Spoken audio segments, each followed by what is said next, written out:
So I'm going to tell you, I guess you already know, I'm Peruvian. I'm 27. I went to San Francisco State. I graduated with a computer engineering degree. I started my first startup when I was a senior, and now I'm doing my second startup, as you can see from here. But first I want to know what you guys do. Who's in college? Raise your hand. Okay, a lot of people. I was going to ask something else, I forgot. Who wants to start a company here? Well, I thought about starting a company. All right, some people. That's really cool. All right, so I'm supposed to talk about igniting your future. I don't really know what that means. So I have three things that I can talk about: innovation, resilience, or success. Any preference? Okay. All right. Well, all right. I guess I want to talk about all three, and I'm only going to spend 10 minutes talking about them, so you guys have like 5 minutes to ask questions. But I think that's cool. It's not just about me talking. So, innovation. So as I said, I'm an entrepreneur. I started when I was a senior in college. And for me, innovation is always about building something people want or doing something people want, right? Depending on what type of person you are. And that's something that is very traditional in startups in Silicon Valley. So as an example, when I was in college, I had a very hard time organizing myself and everything, all the assignments that I had and all the notes that I had. So I said, screw this, I'm going to build an app for that. So I did. I built an app in my senior year. I released it in September after I graduated. And after 3 weeks, I got 21,000 downloads. And I thought, well, that's really cool. 21,000 students already have my app. And then by Christmas, I got 100,000 downloads. And I was like, that's really cool. 100,000 people have my app. Then back to school season in August, I had 1 million downloads in a month. And I was like, well, that's really cool. 1 million people are now using my app. And I have 5 stars in the App Store. That's really useful for students. Now that I've reached 4 million students all around the world, I've been a lot more organized, and the only reason why it was successful is because I built something people wanted, and because initially I wanted it, and because I wanted it, I created it. And if you go back to the story of Apple when it first got started, it was just one of the co-founders, Steve Wozniak, working in just like his own living room, working on that computer, because he thought it was cool to have a computer with a monitor and everything like that. So he started that just because he liked it, and then came his co-founder, Steve Jobs, and said, dude, that's so cool, we should sell it. So innovation comes from the idea of building something that you need or building something that you want. And a lot of times when you have a lot of restrictions, is where you actually start embracing innovation. Which is good when you have a lot of limitations, like the fact that you don't have money, the fact that you're missing something that actually motivates innovation. There's a lot of other ways to do it too, but I feel like that is one of the most important things. I started Study Room back in 2012, and I was super excited with my co-founders. Everything was going well as in we built a product and we were super, super happy. And after close to a year into starting the startup, one of my co-founders left, and it was horrible. After that, 10 months later, another co-founder left, and it was horrible again. Then we were struggling, we had no money, I had to get another part-time job to sustain the company, and we were running out of ideas. And we were like, we really know this platform or this product is very useful for students, so we gotta make it happen. So at that point, it was like, okay, we're gonna launch at 6 different universities, starting with UC Santa Cruz, and we're like, this is going to be our last shot. We either make it or break it, and we go home after this. So thankfully, we did make it, and that was an introduction to my second topic of resilience, the ability of an object to properly adapt to constant change. And in the case, the object is you guys, or yourself. You have to adapt a lot to everything around you. And as I said, in that case, we went through a lot of struggle, right? We didn't know we were about to shut down the company. We finally made it. 40,000 students adopted our platform. We were like, dang, that's so cool, out of 6 different universities.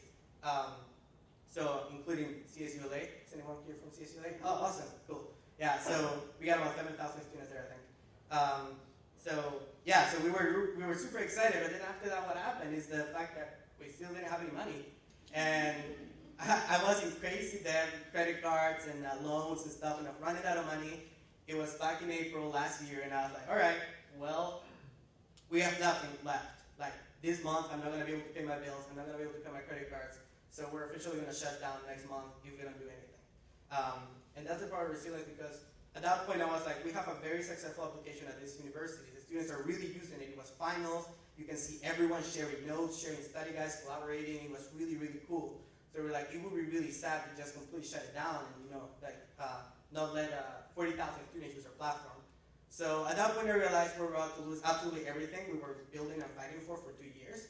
So I just went out there and started fundraising, talking to investors for like the 4th time, because I've done it, of course, before. And I don't know if it was because we were about to lose everything, but we finally got it. We got some angels to invest in our company. We put together a team. We assembled a team of 6 people. We got ready for back to school in the fall, and then we launched at 100 universities. We now have close to 500,000 students. We actually have over 500,000 students from all over the US using our platform, which is actually very, very, very exciting.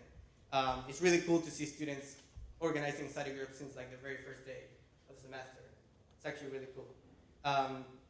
But yeah, it's very important that you know what you're getting yourself into and how much are you willing to put before you get started. Whether you want a job, whether you want to start your own company, whatever project you're, just like how much effort, how much energy, how much I'm gonna give in, or how much I'm gonna give to the project or to the company. You gotta know your boundaries. For me, it was everything. So that's all I put in line to make it happen. And I guess the last thing I was gonna talk about success. Everyone wants to know about success. A lot of people say that I'm a very successful person. As I said, like my products so far, including my first company, In-Class, my second company, Study Room combined, they have reached close to 5 million students from all around the world. And I think that's a pretty cool accomplishment, right? Okay, cool. So I'm really proud of that, because by the end of the semester, I get so many emails and so many messages from my students saying, thank you, your app, your platform, what you guys build, saved my grade, my class. So it's actually really, really nice to get those emails. And we get hundreds of those towards the end of the semester. So success for me is measured on the impact you can have on other people, more than on how you grow as yourself. Of course, you're gonna grow if you're actually impacting or affecting other people's life in a positive way. So it's really something to think about, because a lot of people just think about money and how much you have in your bank account. Right now I have $4 in my bank account. We do have investment. I do get salary, but I'm still paying off a lot of stuff. So I have $4 in my bank account. That doesn't define success to me. I will be successful later on, money-wise. But just the impact that I'm causing on students is like one of the most important things for me. So with that, I just want to open up to questions regarding anything that I've talked about, or anything at all. Yeah. What's the name of your app? Study Room. Yeah. The other one? What's that? Oh, the first one, In-Class. In-Class, one word. Okay. Didn't you just charge like $1 for the app if you get that many people? I mean, it's totally relatively cheap and you make some money off it. That's correct, but 5 years ago when I started, I decided that the best and easiest way to reach as many students as possible is by making it free. So I made that decision 5 years ago. Anything that I build for education for students will always be absolutely free. And I will find other ways to make money that is not charging directly students for that.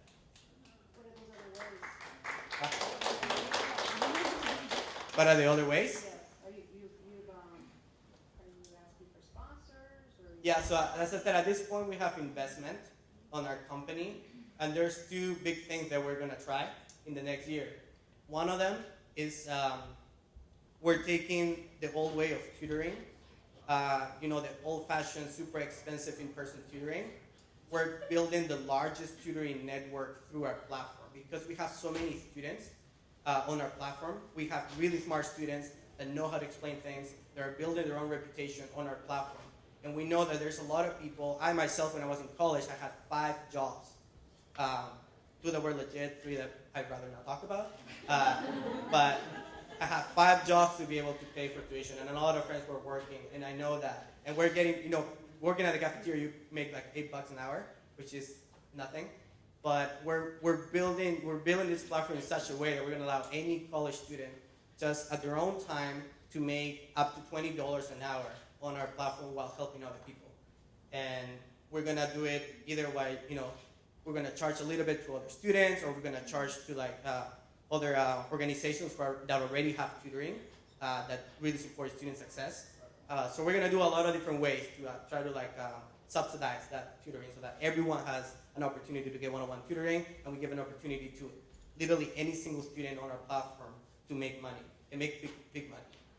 And then the other thing we're doing is we're just going to be working with companies. So if any one of you guys is on Study Room, is constantly helping people, you get these badges like Student of the Week, Study Room MVP. You get all these really cool things, and people say thank you. You get reputation points, and then we're tracking mostly like the social aspect of education that no other company can do that. And we're going to be presenting this to companies, right? To big tech companies or big companies in general, and we're going to be like, we're going to let the students say, I want a job or I want an internship. And then we're going to allow them to like update their grades and all their stuff and like upload their resume or something like that. And we're going to be sending that to companies. And then companies will pay us because we just presented with a really good candidate. Candidate will get them a job. So that way, we make money off of big companies. We don't make money off of students. And we get students jobs and internships and stuff. So those are the couple of things.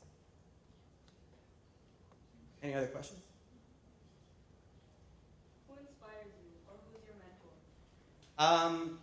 So I'm gonna talk later about mentors in the panel that I'm gonna be in.